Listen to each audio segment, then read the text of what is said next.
마침내 페이퍼원의 마지막 장르인 공익 광고입니다. 공익 광고는 이미지의 역할이 극대화된 장르이므로 페이퍼원에서 가장 난이도가 높습니다.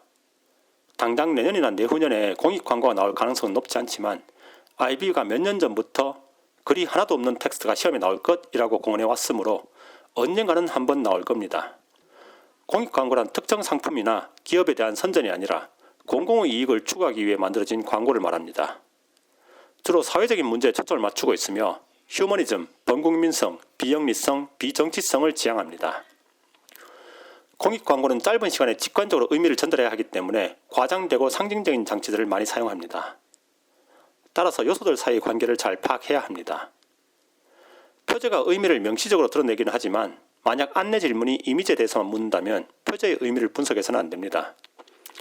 다만 이때에도 표제의 폰트나 크기, 색상, 위치 등은 시각적 요소이므로 분석해도 됩니다. 공익 광고가 나온다면 분량에 대한 욕심은 버려야 합니다. 제가 아무리 분석해봐도 500단어 이상은 나오기 힘듭니다. 따라서 분량보다는 내용에 집중해야 합니다.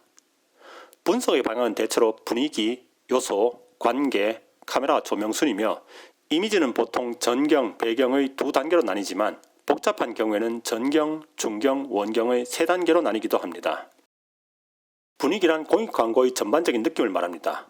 특히 비판적인 메시지를 전달하는 광고라면 색상이나 형태를 통해 독자들이 불편함을 유도하는 경우가 많으며 이럴 때 낯설게 하기 기법이 자주 사용됩니다. 요소란 공익 광고에 담긴 오브젝트들이 왜 존재해야 하는지를 설명하는 것입니다. 하나의 공익 광고에 담긴 요소는 보통 2-3개입니다. 그 이상이 되면 관계가 복잡해져서 직관적으로 독자들에게 의미를 전달하기 어렵습니다. 그리고 관계란 요소들 사이의 연관성을 설명하는 겁니다. 비례, 반비례, 가해자, 피해자, 비교, 대조 등의 관계가 자주 등장합니다. 마지막으로 카메라와 조명도 고려해 줄 필요가 있습니다. 보통 카메라와 조명은 가장 중요한 요소에 초점을 맞춰 주목도를 높이는 역할에 그치지만 종종 특정 인물의 시점을 사용하여 의미 형성에 결정적인 역할을 하기도 합니다. 그리고 기준 D 언어에서 높은 점수를 받기 위해 기억해둬야 할 용어들은 다음과 같습니다. 레이아웃이란 최대의 광고 효과가 나도록 각 요소들을 일정한 공간 안에 효율적으로 배치하는 것을 말합니다. 표제는 헤드라인이라고도 부르는데 핵심이 되는 카피로 가장 큰 폰트로 표현됩니다. 짧은 순간에 대중에게 주제를 전달해야 하기 때문에 최대한 시선을 끄는 단어들을 조합해서 표제를 만듭니다. 부제는 표제만으로 메시지 전달이 불충분할 때 사용하는 보완적인 설명입니다. 전경은 독자 쪽에 가장 가까이 있는 레이어입니다. 중경은 독자로부터 중간 위치에 있는 레이어입니다. 원경은 독자로부터 가장 멀리 있는 레이어로 배경이라고도 부릅니다. 그리고 낯설게 하기란 친숙하고 일상적인 사물이나 관념을 낯설게 만들어 색다른 느낌을 주면서 독자들의 주목을 끌어내는 기법입니다. 공익 광고에서는 독자들이 요소를 인식하는 순서 역시 중요합니다. 거기에 맞춰 다음 광고를 분석해보죠. 먼저 공익 광고의 전반적인 톤과 분위기를 설명해 줍니다.